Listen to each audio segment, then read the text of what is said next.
Hello. In today's video, we're going to be looking at the YubiKeys by YubiKey. So if you're unfamiliar with these, probably the best way to describe them is they're the strongest form of two-factor authentication that you can really get. To explain that in a little bit more detail, so it's pretty well known that passwords in this day and age are insecure. The pure fact of human nature and how good computers are now at cracking passwords, it makes them completely obsolete. They were probably fine in the medieval times when you were just knocking on a door and passing a password, but nowadays it just doesn't cut it. So we've had to add in something called two-factor authentication.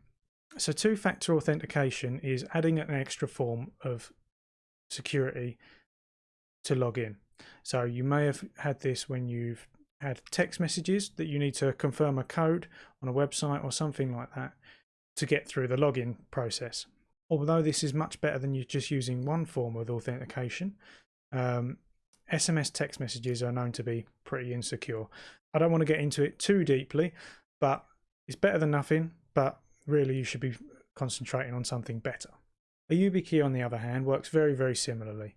When you get to the point in the process of the login, you insert your YubiKey, or depending on the device, you can send the information wirelessly. It will send a code that only this device will know at the time. The code is then accepted. You continue with your login. It's very quick and very easy, and a lot easier than typing in a code every time and waiting for a text message, to be fair. And most importantly, it's very, very secure. These can't be cloned or copied, so in actual fact, it's down to whoever's holding the key can log in. So here I've got two different YubiKeys. So I've got the 5 NFC. So this is you can connect it to a normal USB port, and it's also got NFC in it. So for instance, on my phone, I don't have to plug it into the bottom of the phone. I can just tap it on the back and it will transfer the code wirelessly. And on here you've got the logo in the middle, and all you do is, if you're not using NFC, you just tap on the gold logo and it transfers the data. Also, I've got the YubiKey 5C Nano, and it is tiny. It works exactly the same way as the other device, except it hasn't got NFC. There's just two very small gold pads on it. If you just brush your finger on them, it will send the one-time password to whatever you're trying to log into.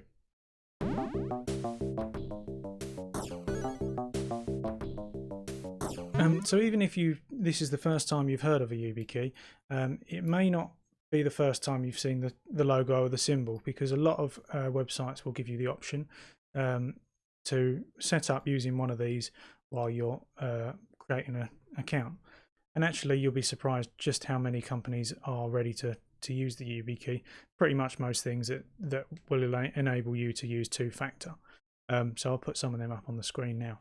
If you've already created your account with most services, I won't go through the exact process because it's really, really simple, and it generally on all websites and things, you just go to the area where your account is, then go to the security tab. In there you'll find your two-factor settings.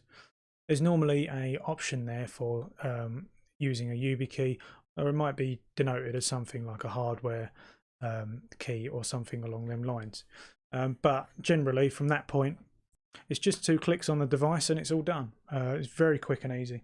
On websites where there's not a direct prompt for using the YubiKey directly, you can download the YubiKey app, which gives you a very similar to Authy or Google Authenticator, where it provides a new one-time password code every few seconds that you type in on the website.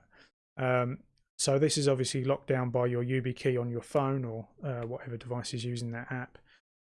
So that's obviously where you get your security from in that process, as well as the fact that the one-time passwords are pretty secure. So I'm quite lucky to have quite a few people in the InfoSec industry on my Twitter. So the first thing I did when I got my hands on these was ask them all what their likes and dislikes are of the YubiKey. And I know that it's pretty much the standard for everyone in the security industry to be using these days. They're very well rated within the industry. So I got a lot of positive feedback straight away. And there was a few little things that they went through that I'd like to cover here. So the first thing that was mentioned pretty much instantly was the fact that there are open source alternatives to this device. I did a little bit of research into that.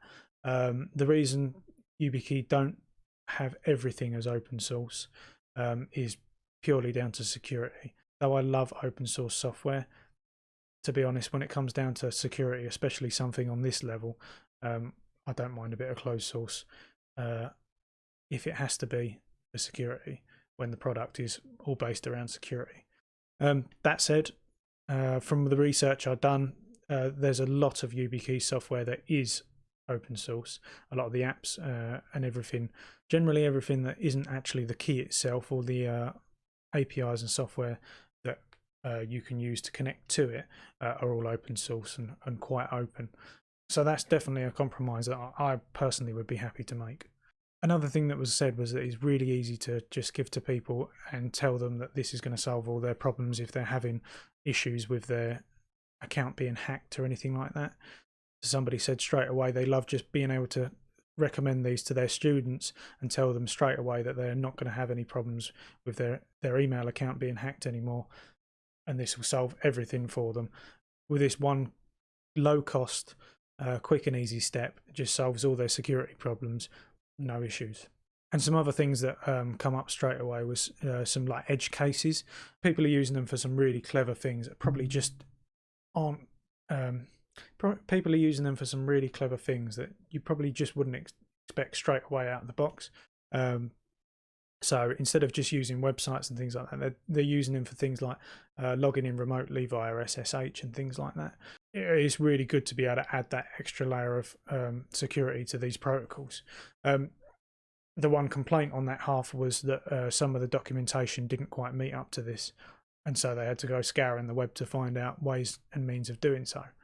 That is something I would really like to do in the future, and I'll probably do a guide on it here to help people in the future. So that's definitely something that we can do. But it shows you the sort of flexibility that is available. As I'm going back to where a lot of the code is open source, you'd be able to push this onto any app or software that you want. Another thing that was said is that they're very edible. I remember seeing a tweet from someone that I follow not that long ago, and somehow they'd managed to swallow YubiKey. Now I'm assuming it's going to be the nano one and not the whole NFC one, but I'm not sure. Perhaps they should have done that thing that they did with the Nintendo Switch, where they put that bad tasting plastic on it so people didn't chew the cartridges. Which brings me on to my next point. Probably the thing that's held me back from buying a YubiKey up until this point was that my day job is an engineer. So I've got quite a very physical job, and stuff in my pocket gets damaged all the time. And everything that I hold on me regularly has to be very, very robust. And to be fair, I'm very surprised how wrong I was. I know it's just plastic with a PCB in the middle, but in actual fact, it's really robust. And I'm really, really impressed with how strong that is. I'm to the point where I'm happy to put it on my keyring with all my other keys. I don't think I'll be disappointed that it will get destroyed in a very short space of time. I really think this is extremely hard wearing, and they put a lot of work into the design of that, which I can definitely appreciate from someone who's destroying things in my pocket all the time. So in review, I've been using this for a few days now, and I've started to migrate all of my accounts onto the YubiKey. So far, I've had no problems whatsoever. Every one of my main accounts that I use, I've had no issues whatsoever. Most of them have a direct click here to add a YubiKey. The ones that haven't, they have two-factor in just one-time password, so I can use the app instead. So there's really no issues there about getting these to work with whatever accounts you're using, which from being able to do a video and review it makes it very easy for me to recommend it to other people, because it really is quite easy to set this up and it won't take you a massive amount of time, which is also a massive factor. I could happily recommend this to really anyone, regardless of whether they've got an IT background or not. Obviously, a quick explanation of how to set it up is handy, but a lot of that information is on the YubiKey website, and they've got simple videos on just how to do that. Going into the more complex things that your day-to-day user is not going to use, there's not quite so much of that information available, but with a little bit of searching you can find it. And I really encourage people to try and go down that route. I'm definitely going to be trying to push and see exactly how far I can go with these and see how many things I can set it up on. Something that you probably aren't aware of until you've got your hands on one of these is that really you don't want to just buy one, you want to buy two. For the simple fact that if you lose one, you're pretty much screwed. There's going to be no other way of getting into that account if you lose your key. That's how good the security is, and that's a good and a bad thing. So really, you're going to need to buy two of these. So you're going to have one of your one day-to-day user and probably your backup key as well. That can be a bit of a pain if you're registering an account and you haven't got both keys on you at the same time, and then you have to go back and sort of go through that process. But to be honest, you've got to do what you've got to do, and make sure you have a backup is always the most important thing with these. I am very sure that I will be using the Nano as my backup and using the full-size one as my day-to-day user. Because this has got the NFC in it, I can use it with my phone very, very easily. And obviously I can use it with my laptop or my computer very, very easily. So it has all the functionality I need. My initial thought for getting the Nano was that it wouldn't get damaged so easily, but I'm very happy with the way this has turned out. And to be honest, this is a bit small for my daily use. I think it probably would have been a little bit better if it had sort of a loop for putting a small cord on or something like that, because it probably would be quite easy to lose, and it's a little bit fiddly. Though I can definitely see the cases where this would be very useful. The fact that it's got the touch points on both sides is both a plus and a minus. It's if you've got it plugged into the bottom of your phone, it's very easy to catch it with your finger. It's quite sensitive, and it just spews up a load of code on your screen. But it's also very easy to use. So once again, you've got a plus and a minus there. That said, they've got a wide range of different sizes and shapes. So I'd probably have in the future, I'll probably get the slightly larger USB-C one. I'll show a picture on screen, which I think has got a lightning adapter on the other side. So I don't use an iPhone as my daily driver. I do have one for my work phone. But to be honest, I'd just use NFC for that. I'm quite happy with the way this has worked out NFC wise.